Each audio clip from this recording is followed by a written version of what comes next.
Welcome back to New Rockstars. I'm Erik Voss, and the Falcon and the Winter Soldier gave us its first official teaser during the Super Bowl in a kind of Marvel on Disney Plus spot that also teased bonkers looks at WandaVision and Loki. And we're going to talk about WandaVision and Loki in other videos, but here we're just going to focus on Falcon and Winter Soldier because there is plenty to talk about from these 15 or so seconds. Hey guys, it's New Rockstars. We see a couple frames of Cap's shield and find like a million things to say about it. Time just moves more slowly for us. We're like Sonic. We also have a million things to say about that little murderer. Anyway, spoiler warning in case I predict anything too accurately and ruin your life. Let's start with the first footage.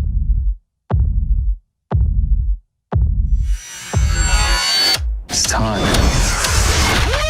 Okay, our opening shot shows us Cap's shield wedged in a tree before being yanked out by its new bearer, Sam Wilson, Falcon. Old Cap handed off to Sam in the final moments of Avengers Endgame with an approving nod from Bucky. And that nod should be enough for those of you who believe that Bucky, not Sam, deserves to carry that shield. And if the nod isn't enough, keep in mind that depending on how you interpret the timeline logic at the end of Endgame, Old Cap could have lived his life in an alternate history created by his decision to stay in the past with Peggy. Now, this is all under dispute, but Endgame's directors have maintained that they believe Cap created a new branch timeline that played out off screen, and then he jumped back to this prime timeline to hand off the shield. The screenwriters and others have suggested that Old Cap actually lived within this same timeline, even though that raises all kinds of confusing questions about Peggy's marriage and Cap standing by as horrible historical tragedies unfolded. The worst of those tragedies being Cap making out with his grandniece. Ugh. The reason I bring this up is if you believe the director's alternate history explanation, Cap could have already handed off his shield to Bucky in that alternate timeline,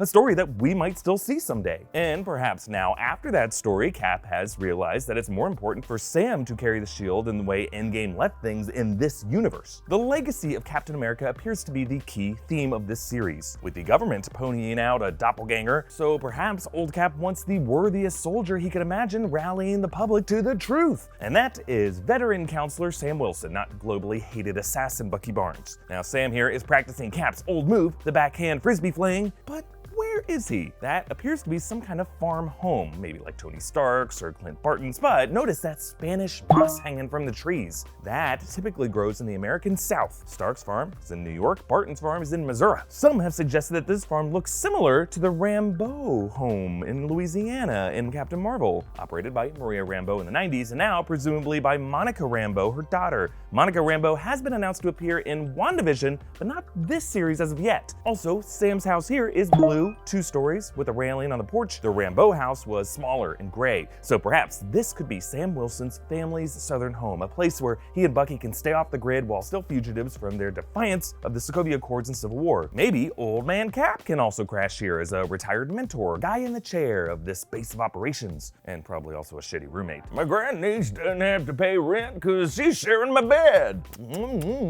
This being Sam's ancestral home might also explain what exactly he's doing here. Now, it could be practicing frisbee and destroying the property's trees like out of anger at some tragic history that still haunts him. Like Jenny and her southern home. Sometimes there just aren't enough Cap shields. But before I continue, this extra little bounce in my step that you've been seeing, well, it's thanks to me unloading some junk in my trunk. And don't get any gross ideas, I'm talking about a wallet, a real old man wallet that I had to carry around with me everywhere. It was giving me back trouble, but no longer, thanks to our good friends at The Ridge, who sponsored this episode. The Ridge makes everyday goods at a standard you don't see every day. They streamline your life by turning the things you carry, like backpacks and chargers and wallets, into tools for a better living. Their flagship product is the Ridge Wallet. It was launched on Kickstarter in 2013 and now sits in the front pockets of over 500,000 men and women. That old wallet that I talked about, it was filled with like membership cards and coupons, grocery lists, love poems that no longer define me. This is their aluminum wallet in the raw color. They have other colors, including some very flashy tiki designs. Something for everyone, really. This one's for me. It's light, it's strong, and has a cool industrial chic vibe. The Ridge is a minimal front pocket wallet that's designed to streamline what you carry every day. It has 30,000 5-star reviews. There's a better way to carry your cash and cards. There's a lifetime warranty if you love it, free returns if you don't. It comes in titanium, carbon fiber, aluminum,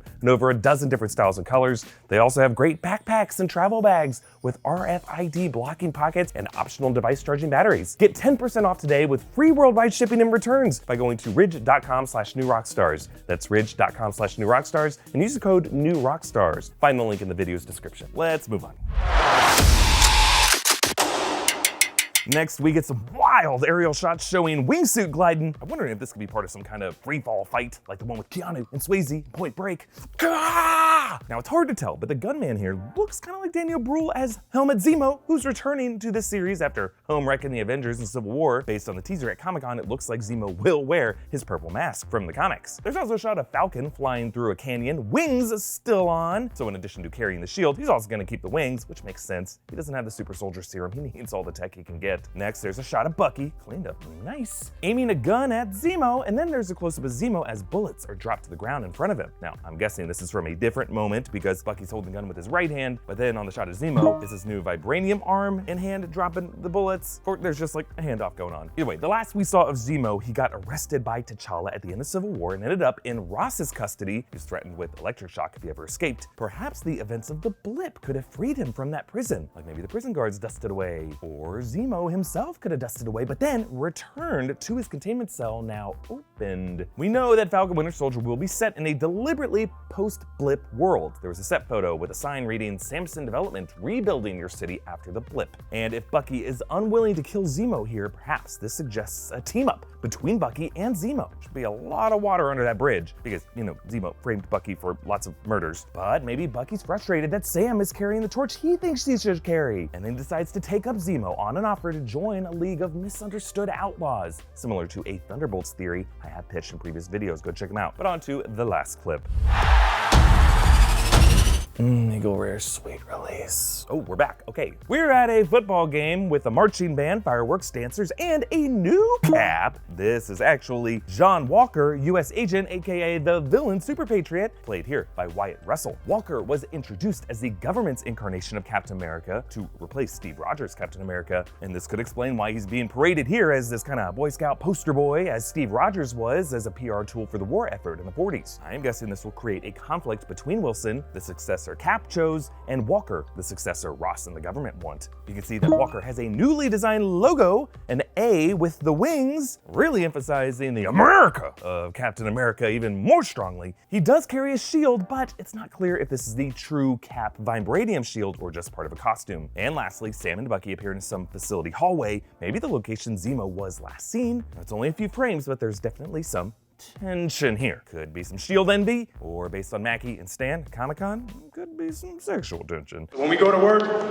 we have a really good time. Either way, comment down below with your thoughts on this teaser and stay tuned for separate videos on WandaVision and the other Marvel updates we got during the Super Bowl coming very soon. Follow me at Erik Voss, follow New Rockstars on social media, subscribe to New Rockstars for all of our Marvel theories. Thanks for watching. Bye.